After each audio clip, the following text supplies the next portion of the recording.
Welcome back to the closing table. Today, we're taking a deep dive into the power of niche branding and community building. Our guests today are Chalmers and Kristine Haas, the owners of Chalmers Realty Group, a local brokerage in Southeast and Southwest Idaho. Chalmers founded the company in 2014, and they have built a powerful brand by tapping into the unique lifestyle, culture, and opportunities of the great state of Idaho. She's an expert in creating content that not only engages, but also inspires deep loyalty within a specific community. We're going to discuss how to turn a local focus into a national brand, the secrets to authentic community engagement, and how to find your own place in the market.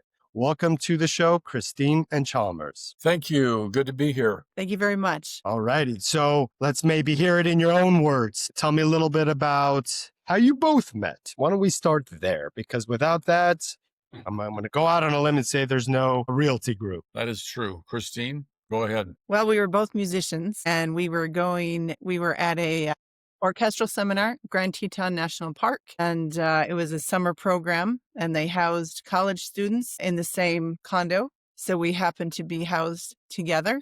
And that's where we met. There's 8 students in that condo, and that's where it all began. So he was a percussionist, I was a clarinetist, and there we go. He was making chicken Chalmers. That's when I knew that was the one I wanted.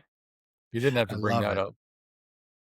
Yeah, as far as the musician side of it, it's interesting, Adam, because I think that people ask me all the time. I was actually a professional musician, and so was Kristine. I was doing it full time for probably 11 years in South Carolina. And then I switched to getting my real estate license and starting a real estate business. And people ask me all the time, like, that seems like a weird transition. Like, they're like, why in the world did you give all that up to be a real estate agent? That seems like two ends of the spectrum as far as creativity, excitement, lifestyle, whatever, right?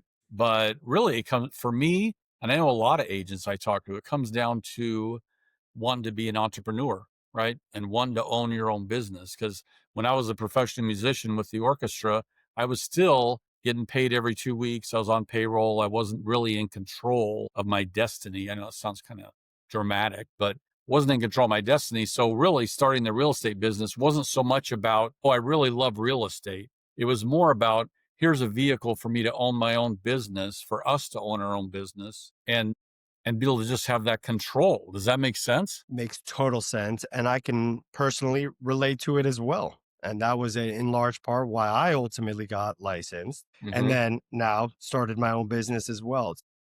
I think that pot of people that share those similar sentiments is growing by the day. I think a lot of people want to be able to control their own destiny. Real estate is a wonderful profession where you get to speak with a wide array of different people. You get to become an expert around where you live, and you ultimately get to provide value to people that are either moving to a new city or a new location within that city. So I absolutely share those same sentiments with you. You know, the interesting thing too, Adam, is that when you look at entrepreneurship, because I've been licensed 20 years, so I've dealt with a lot of real estate agents through the years, right? Some in distant relationships, some in close relationships. But what I've found is that the agents that look upon their real estate company as a company, and they treat it as a company and they treat it as a business, are the agents that are successful. There's still, even to this day, there's so many agents out there that are basically just looking at it as a sales job. They have an employee type of mindset, and they're just going from one closing to the next closing, one check to the next check. But they're not really thinking of it as a business. Like, how can I structure a profitable, vibrant business that I enjoy? They're more looking at it as, how can I sell these houses so I can make money? Does that make sense? Makes total sense. And I think, as you get more and more into the weeds, if you will, with real estate, and you get a little bit more experience under your belt, you have a few transactions with your name next to it. I think, at least in theory, you hope that mindset shifts into the latter and you start to recognize that, hey, it isn't just a quick flip to just make a commission real fast. It truly is like any other business where, what you invest in is ultimately what you're going to get out. Every business requires a client nurture. You need to really engage with them and listen and not treat them as just a number on a spreadsheet. Yeah. And me personally, I felt the more I took that personable approach, the better my business did as a whole. So I agree with that wholeheartedly. I think ultimately too, one of the issues with real estate as compared to other sales industries is the high dollar amount of the commissions, right? So like in Idaho, which isn't the most expensive state in the country by far, let's say an average commission is $10,000 to the agent. Well, for most people, let's say middle-class people, $10,000 is a lot of money, right? You can live on $10,000 for a little bit of time, right? So the reason I bring that up is because I always tell agents when I'm training them, I say, the high commissions are a blessing and a curse. It's a blessing because it's a lot of money. You can support your family or whatever, invest, whatever you want to do with it. That's great. But it's a curse because people rely too much on the high dollar amount. And then what happens is they get into this cycle of, I had to close and I made $10,000. Now I'm going to stop lead generating and stop doing everything. I need money again. I better have another closing. Let's get on there. And when this really came clear to me is one of my agents in our company. He's been around 10 years. He used to be in the car sales business. And he and I were talking one day and he said, in car sales, car salesmen really know how to work because the amount of commission they get for each sale is very small compared to real estate, like $500, let's say. So if a car salesman isn't like turning 10 deals a month, they're going to be starving. You know what I mean? And so by doing that, by selling 10 cars a month, they get very good at it. They get very efficient at it. And ultimately they have a stronger career than the real estate agent who's like, well, I got 10,000. Like I said, now I got to take a break for a couple months, go on vacation. Does that make sense? It makes total sense. And real estate is so cyclical in the sense that, you absolutely cannot treat it like your standard W-2 position where you're getting your paycheck every 2 weeks, you do your job, you clock out, and that's it. It's an entirely different business structure in the sense that, you may be at the closing table, but you need to be consistently and effectively planning what's coming next, because it's not like you can just flip the switch. All right, well, I need money now. Let's go sell a house. It's not that simple. And it requires a lot of work, especially when you're in a situation where there are a lot of choices for the consumer out there between agents and brokerages and finding what is going to offer the most value. And then obviously the consumer always, kind of puts the commission on its own pedestal, which I always felt was unfair because it's not like you can ask any other profession, what are you making off this deal?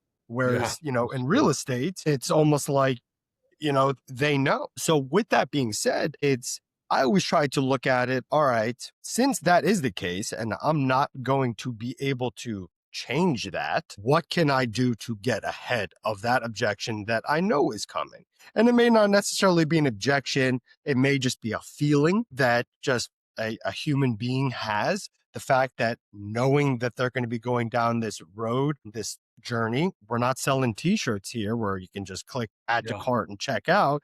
It's a lot more complex than that and a lot more dynamic. And there's a lot of intangibles that you're not going to find on the closing sheet that is directly attributed to that agent and the success of that agent.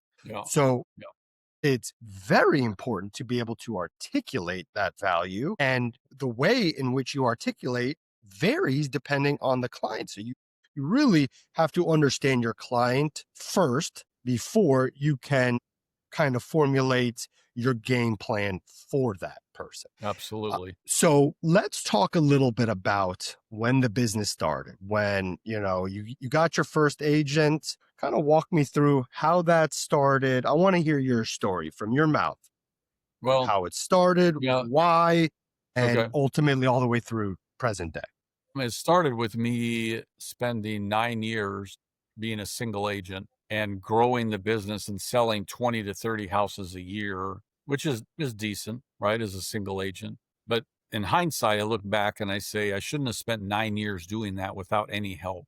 Because what happened is in 2014, when actually Chalmers Realty Group started, it just started because as a single agent, I had too much going on. I had too many leads. I had too much to do. I couldn't keep up with it. So I was losing deals because I had so much going on. So I hired an administrative person. And then I hired another administrative person to do a lot of the budgeting stuff. And, the volume of the business went up threefold in 1 year, Wow. and then it just continued to go up to where up to 55 million in volume every year, and anywhere from 50 to 80 units, depending on what year you're talking about. But my point there is that I'm an agent, or no, I shouldn't say I'm an agent. I'm a person, and Kristine knows this better than anybody. I'm a person who's very stingy about spending money, right?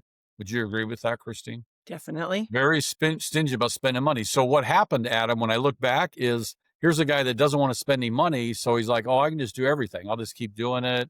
And the other thing that about my personality that, again, a blessing and a curse is I'm a very detailed person, right? And I'm very almost academic, right? And so handling all the forms and all the compliance and doing all that stuff we have to do in real estate isn't that hard for me. So when you put those two together, I didn't want to spend money and I'm really good at paperwork and details. It's kind of a deadly combination to just stay as a single agent for 9 years because I can do the paperwork. I can keep my head above water. I don't want to hire anybody anyway. I was scared to death of paying somebody a payroll amount, every 2 weeks. I mean, that was just scared me for 9 years. Finally, I did it. And again, the results were pretty dramatic because again, and this is just lead generation 101. When the agent is not involved in all the administrative tasks, then the agent can be on the front line talking to new prospects, talking to clients, putting deals together, negotiating. Those are the things that are high dollar productive activities for agents, right?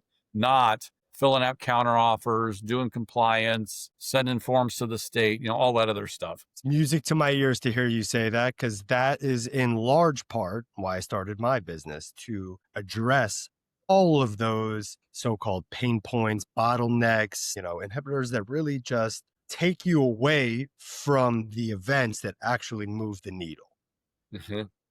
I think the difference is now, instead of having to hire people for the payroll, I've developed systems in which you organize it, you establish it, you implement it the way that works for you, your business, that aligns with your brand identity. Yep. And it runs on autopilot behind the scenes. And then all of a sudden, you just have to hit accept to the meeting that you're going to be taking.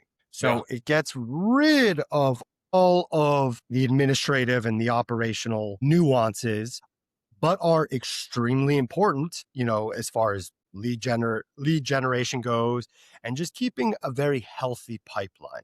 Because we all know that you've had deals that you thought were slam dunks that ended up, falling apart or lost. And you've had deals that you're like, it is on a flat line. There's no chance we're seeing this through that closes. So, and everything in between. So it would have been interesting back in 2014 when I hired my first administrative person. It would be interesting to think back at 2014 and say, if AI had been around, it would have dramatically, I think, impacted the way the team grew, because I did, and I still do depend on physical people in the administrative role. I mean, both of us do. We depend on that to get all that stuff done. But if AI was a part of that at the beginning, it just makes you wonder, what would it look like, 11 years later, right? There's no doubt about it. But, 11 years ago, I don't think AI was in anybody's vocabulary, or just a select few. So now that it is, I think one of my goals is to educate and to inform, as somebody that's been and lived firsthand and experienced all those inefficiencies, those activities that are extremely time consuming that nobody wants to do, whether it be implementing new data or updates to the CRM that you're using, or crafting a strategy for your social media and all the variety of different channels that you use.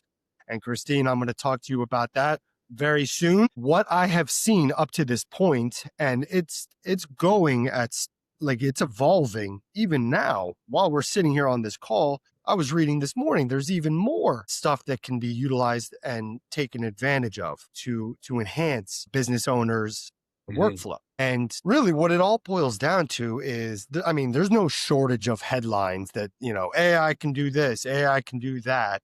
But I think the question that needs to be asked is how? how can it be done? How do we get in? But where do we start? The results look great, but how do we get that with what we have? And, so typically when I work with my clients is, we have initially first a very thorough but candid workflow audit, if you will, where I'm just being a sponge. And I listen to basically what that company is doing, or brokerage, or even just an independent agent is doing, in order from the beginning, walk me through the beginning to closing day, and then even after it. Because for us, I think we can all agree on that the client experience and the relationship goes on way beyond after closing too. You want to remain in contact with them if anything that they need. You always want to maintain to be able to be a resource for them, whether it be for them or perhaps a referral that, a friend or a colleague or a family member that wants to utilize your services. You always want to remain there for them. What I heard, Adam, I heard a statistic years ago that is just amazing to me, that after closing, I think it's either 70 or 80% of the clients who closed with an agent, 3 months after closing, they can't remember the name of their agent. Ugh.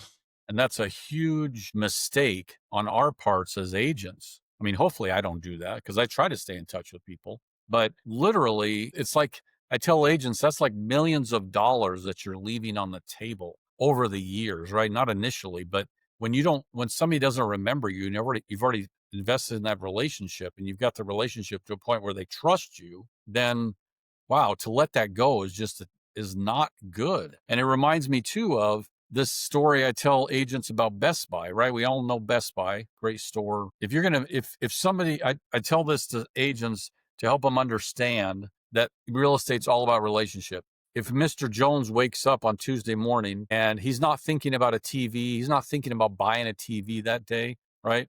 But it could be that afternoon he goes to Best Buy to get an iPhone charger or something, and he ends up walking out with a TV. That's a normal thing. None of us would say, oh, that's weird. Had the salesperson get him to buy a TV, right? So that's one scenario. The other scenario is Mr. Jones, if he wakes up on Tuesday morning and says, I'm thinking about buying a house, it's very unlikely by that afternoon he's going to have bought a house. Or on the seller side, he's not going to wake up and think, I think we should sell my house. And then that afternoon he sells his house. My point is that real estate, the transacting of real estate, requires deep relationships, trusted relationships, not just the salesperson at Best Buy who spends 15 minutes with you and can tell you all the features, and all of a sudden you bought a house, you bought a TV. Does that make sense? It's such a different mindset. And again, it goes back to that transaction mindset that a lot of agents have of, we're just going from one closing to the next closing. I'm just trying to put this income together. You know what I mean? Instead of realizing that building relationships, that's the whole thing. That's the whole banana, if you want to call it that. That's the whole pie. That's the whole pie, is building relationships. Absolutely. And another, I think, really prime example of that, specifically in real estate, is for renters. Most people, or most new agents, everybody just wants to go into the big ticket, transactions to buy, to purchase, to sell. Renters, if you're going to adopt that mentality, renters, especially if they're coming from another place, they will buy eventually. So if you invest into that relationship for that renter, albeit may not be exactly what you want right there that day, but you nurture that relationship, you got them the rental, when that's up. I'll bet you, the majority of the time, if they're happy or they want to stay rooted where they rented, they'll be interested in buying. And that's where you can, see it firsthand, the fruit of your, of really embodying that relationship with them, and being consistent with it. So totally aligned with that. Yeah.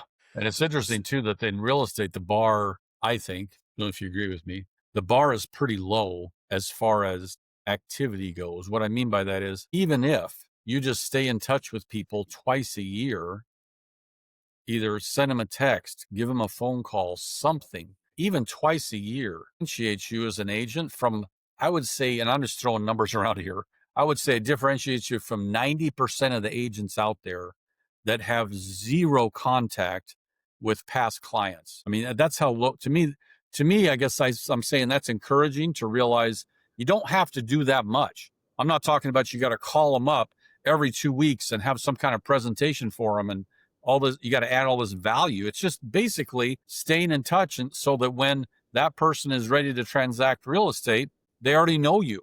They already know you, right? That's the point. And it's amazing that, something so simple as that just, doesn't get adopted. Hearing that stat that you just rattled off, it's mind blowing. It's mind blowing. But I think if I had to, make a guess as to the reason why is, I think, there's a lot that an agent has to manage over the course of a transaction. Yeah. The clients for sure. And then there's also the ancillary, people that participate in it, from legal to inspections and all the other various vendors, and timing with schedules. So I feel like agents tend to just focus on the right now, too much, rather than, let's take a little bit more of a macro look without losing sight on the immediate needs. You're not gonna lose any of your dedication to the deal at hand, because obviously timelines are extremely important and very time sensitive. So you're not going to lose that, but to create a system, if you will, that allows all of this to get addressed under one ecosystem, that's where the power comes. And then they can start really leveraging and taking advantage of all of this. Yeah. So in short, that's ultimately what I have tried to do. So let's talk a little bit around what the brokerage is doing for you, what your group is doing as far as making sure that this doesn't happen to you, your team member, and ultimately so that you're able to put your best foot forward for the market. Yeah, I think for me, and Kristine can pipe in too, but for me, it all revolves around the database, the database, and having a CRM that allows you, that's very dynamic, that allows you to stay in touch with people seamlessly and nurture those relationships through all kinds of various mediums. I think that's really, to me, that's really the heart of it. You know what I mean? And again, I don't want to be negative. That's the area that most agents ignore, because they're only looking at what's the next deal in front of me and not all the deals they've done through the years, right? I mean, it goes back to the employee entrepreneur versus an employee mindset. If I call Mr. Smith, who I closed 3 months ago, making a call to him, is that going to make me any money? Well, it might. It might make me a lot of money, or it might make me zero money. But you can't base your activities all on, am I going to get paid to call Mr. Smith 3 months after the closing? Well, no, you're not. But you're building a relationship. Sure. And that's where you had the entrepreneur and the big thinker has to come in.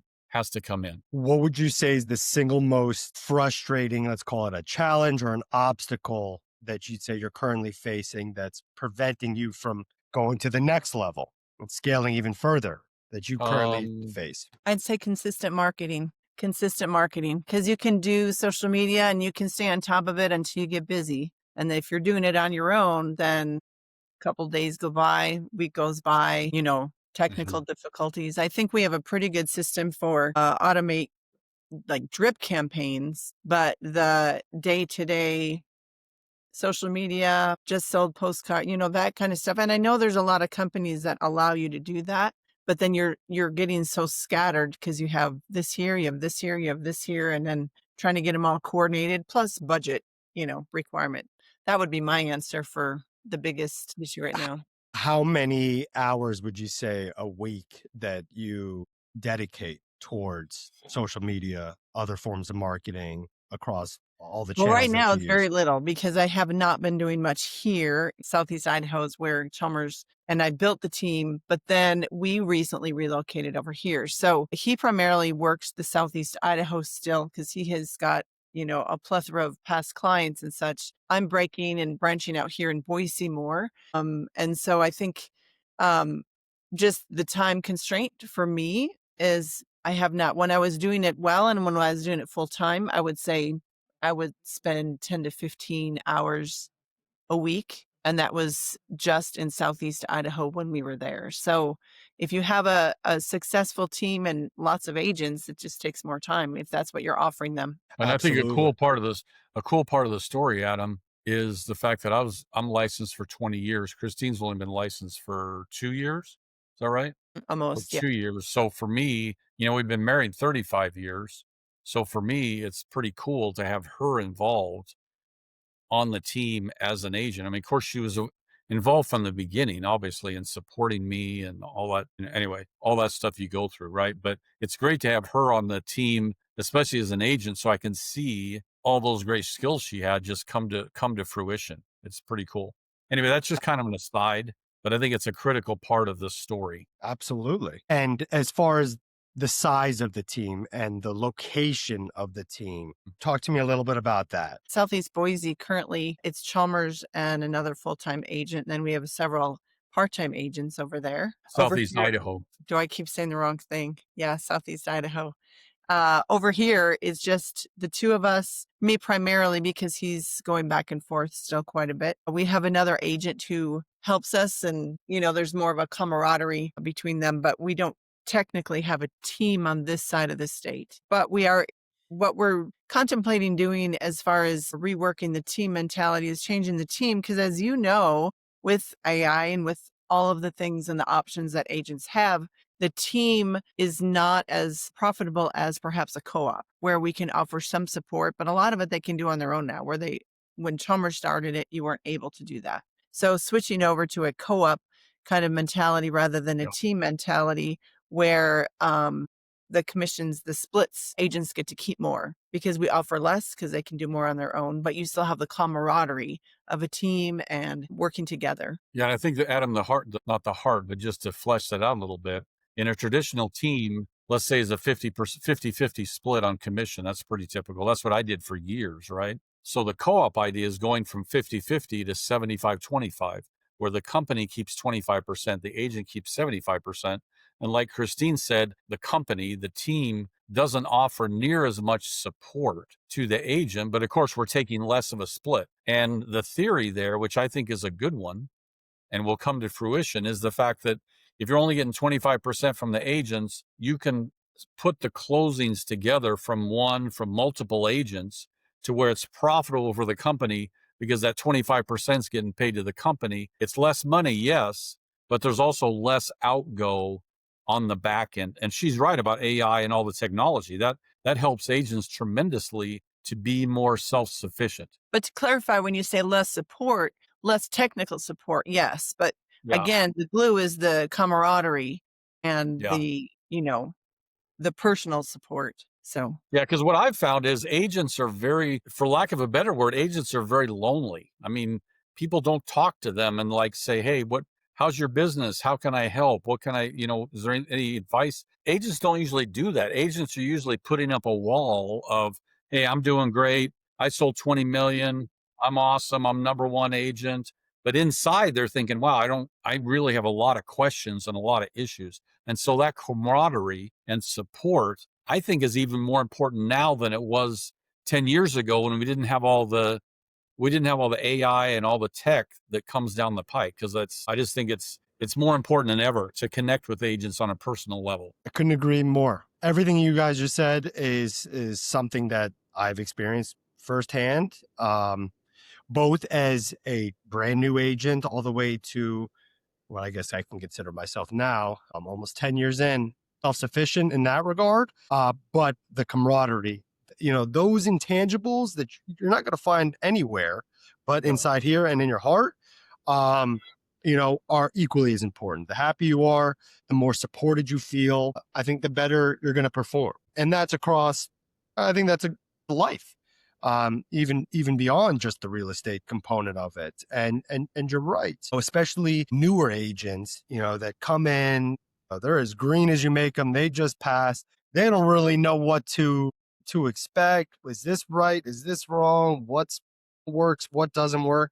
So that support becomes even more important to their growth and development. So to have a really good mentor or somebody that's willing to sit with you is crucial at that point, because if not, then you're going to get discouraged and may not, work out the way that you intended. Whereas, Mhm. the opposite, you could have an entirely different experience and outcome. So I agree with that. And in large part, everything that was just mentioned, both from the communication and the CRM and the lead gen and the social media and the support group, those were all things that I took into consideration when I launched my business. And those are all verticals in which we have developed a solution for to work as in addition to the budget element of it. I heard you, Kristine, say that, yeah, we can get this tool over here. We can get this tool over here, but they don't speak. And then I have to do a lot of manual exporting and importing, read this. It's all in one ecosystem. So that notion and that disconnectedness is non-existent anymore. It's all in one dashboard that you can read, depending on what channel you're using, if it's social media, Instagram, Facebook, LinkedIn, a Google ad, a Meta ad, your email campaigns, all the way through getting brand new leads. So it truly is one ecosystem under one roof, is the way I position it. Mm-hmm.